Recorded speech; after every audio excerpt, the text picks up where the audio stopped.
something to put underneath here. Give me that block right there. I got it. Thanks, Jay. man. You're welcome. I got it for you.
Hey Amanda, how are you?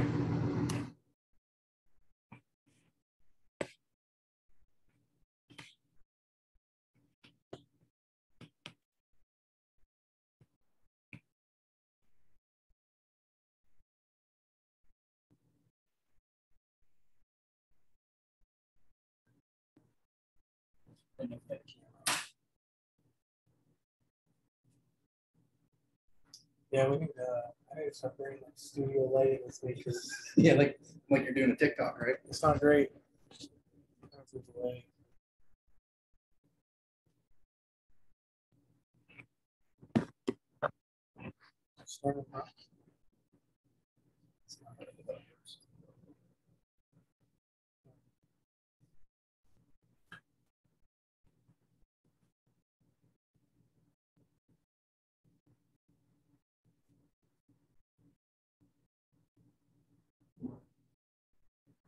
Hey Jay, you're looking good. There we go. How you doing?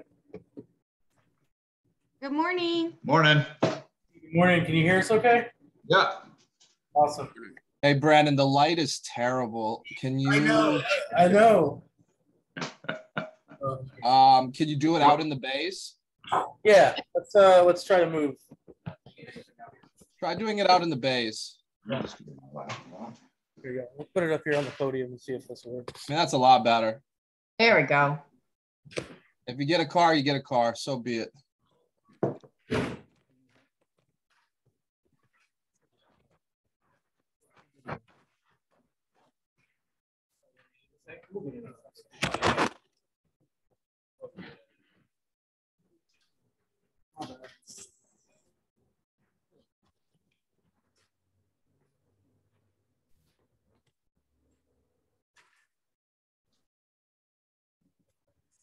All right, so there might be some background noise. We are actually in the bay right now, so we're gonna have people trickling in throughout the call, but I want just in the essence of time, I'd like to get the call started. So, welcome to our weekly operations call.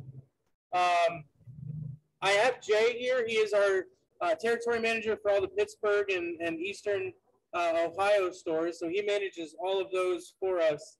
And we're going to have him speak a little bit about his process and what he's seen when he's been with us and how sticking to the model and doing oil changes only really have changed the way that this store operates, and especially the car count, right? Yes.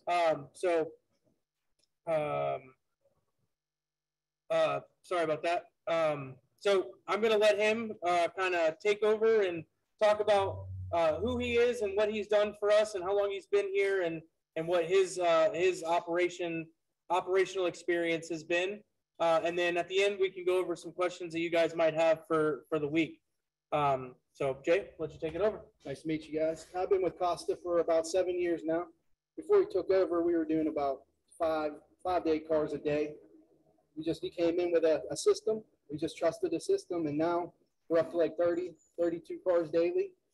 You know, hit or miss, but it's been a nice ride. On an average, right? Yeah, on an average, yeah. An average day. We just trusted and put everything we needed to do. Just treat the people with respect and kindness, and it just worked.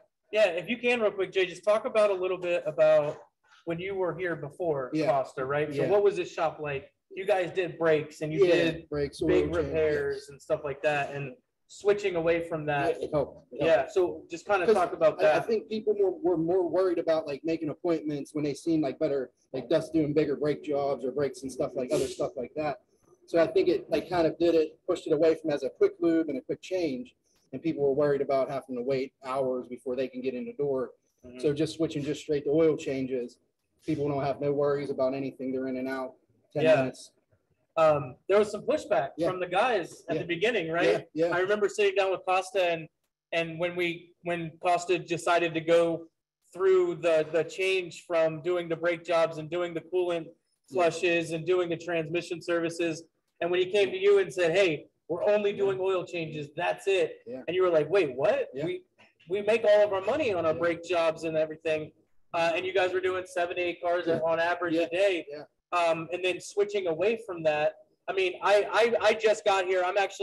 This store is located in Pittsburgh. I drove this morning to get here and I just got here. not too long ago, but they did an oil change when I showed up here. And by the time I set up the computer to get ready for the call and grabbed a drink real quick, the vehicle was done. I mean, it took you guys 7 minutes, 8 minutes maybe. Yes. So it's really just a testament to what following the process. We're on a main highway right here, so that you're gonna have some background noise, and I apologize.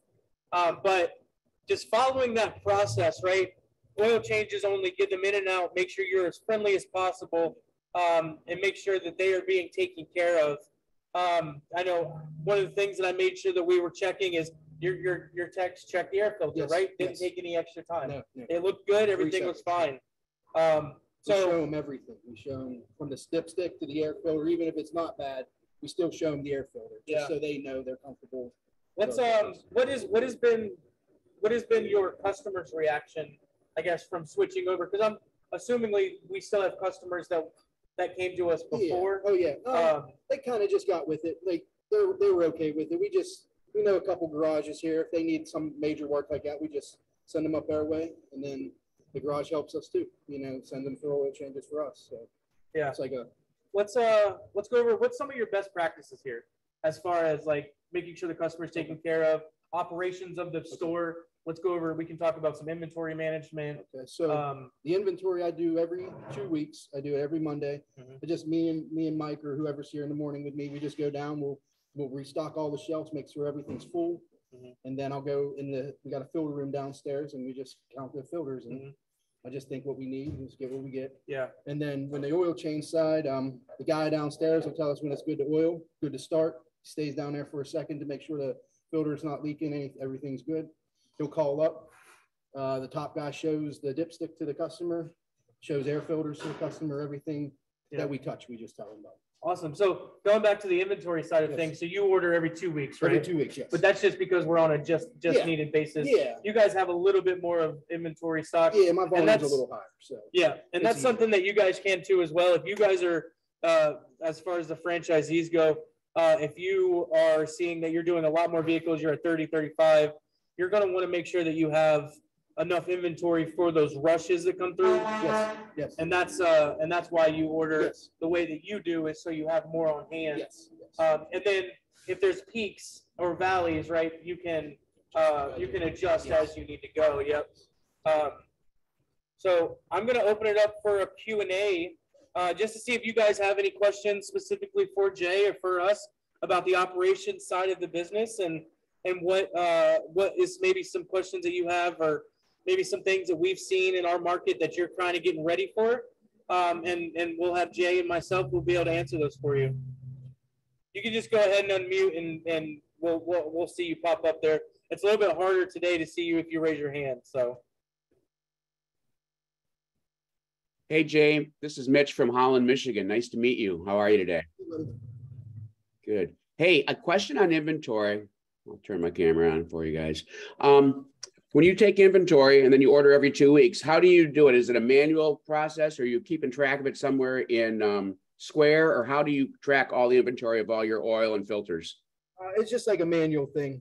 We'll look into like the Square and everything and see what we use the most of. But honestly, it's like a lot of memory, because a lot of our cars are pretty much the same.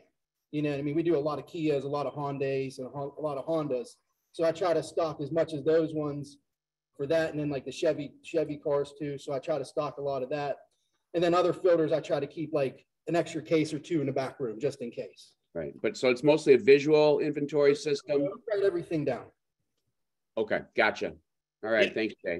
Just to piggyback off that, Mitch, I hope you're having a great day, by the way. So Jay has been with us for 6, going on 7 years, and has been at this shop specifically as the main manager of this shop for that time, and then kind of grew out into managing all the other stores, our Gibsonia, our Golden Mile, and now here recently taking on the Eastern Ohio stores as well as that territory manager. Once you've been doing this for a year, right? Oh, yeah. You're really going to know. A vehicle's going to come in and you're going to say, okay, that's a 22. The more that you're hands-on in your business, and the more that you have done these services and you've been in the shop, 6 months to a year, you're really going to start remembering. You're going to be able to take a glance and say, okay, I've got 2 boxes of 2222s, but I know that I do, how many 4 of those boxes in a week, 4 yeah. boxes in a week. Okay, we're going to have those. And luckily with Service Champ, as far as that Perfect, yeah. goes, they get here within 2-3 days. They've been coming like a day. The day, yeah, and then it's they usually, spread yeah, it out. right. They've been coming pretty quick lately. So that's something that you're just going to be able to look at from a visual standpoint when you've been doing it for so long, that you can just that you're going to be able to order really quickly. Same with oil though, Yeah. correct? Yes. Petro Choice. So Yes. making sure that you're checking your Yes. oil. What's your best practices on your oil? We do it. I just had them check it today. Okay. So I do it towards the end of the week. Yep. So that I give myself enough time during the weekend. Yep. And then it's usually. Because you always want to have a buffer Yes, before you yes. get down to your So critical. I usually start ordering. I used to do it at 8, but I bumped it up to about 10 to 11, Mhm. just in case they Right. don't come 10 to 11 inches in our tank. right? So there's different ones. There's different ways you can measure. These guys have the bulk tanks here, and they use guns.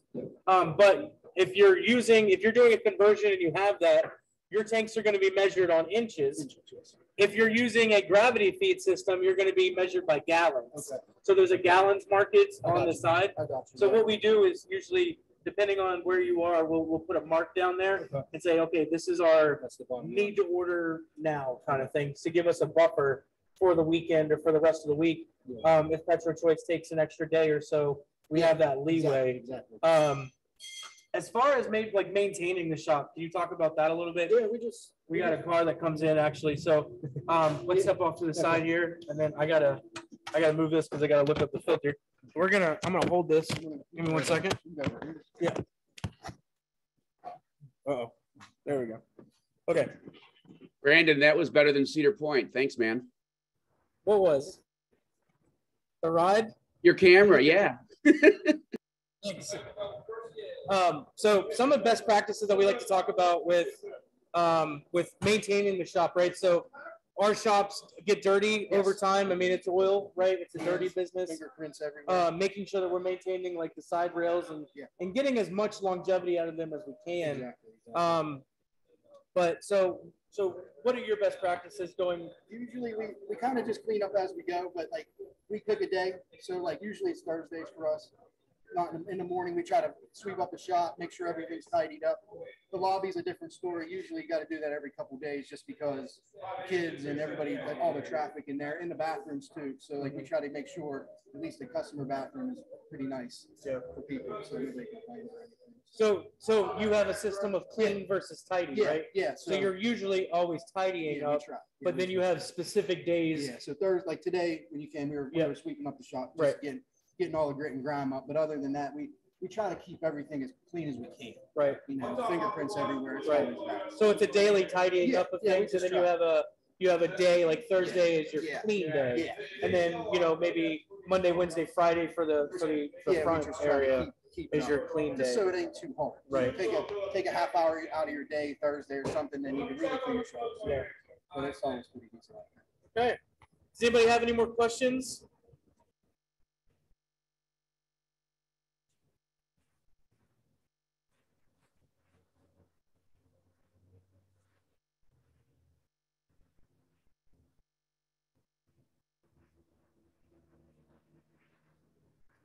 Okay, well, I appreciate you jumping on. I'm gonna walk around like this.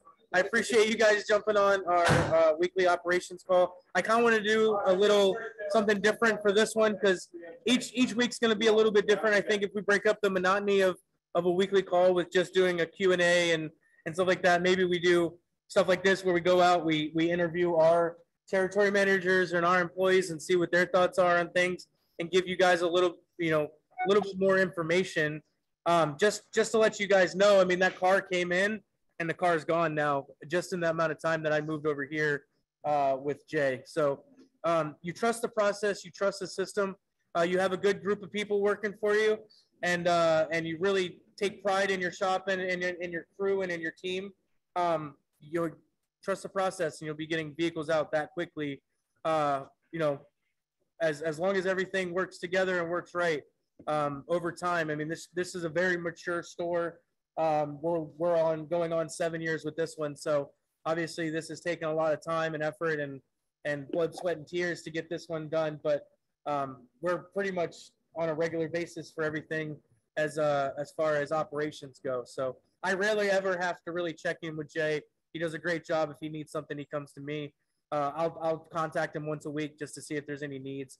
But other than that, this is what a mature shop really looks like in the way it performs and its abilities to get cars in and out and making sure that you can get more top line revenue out of your store. So, but if you guys have any more questions, I'll hang out for another couple seconds here if you guys have anything, and we can go from there. If not, I hope you guys all have a great day, and I'll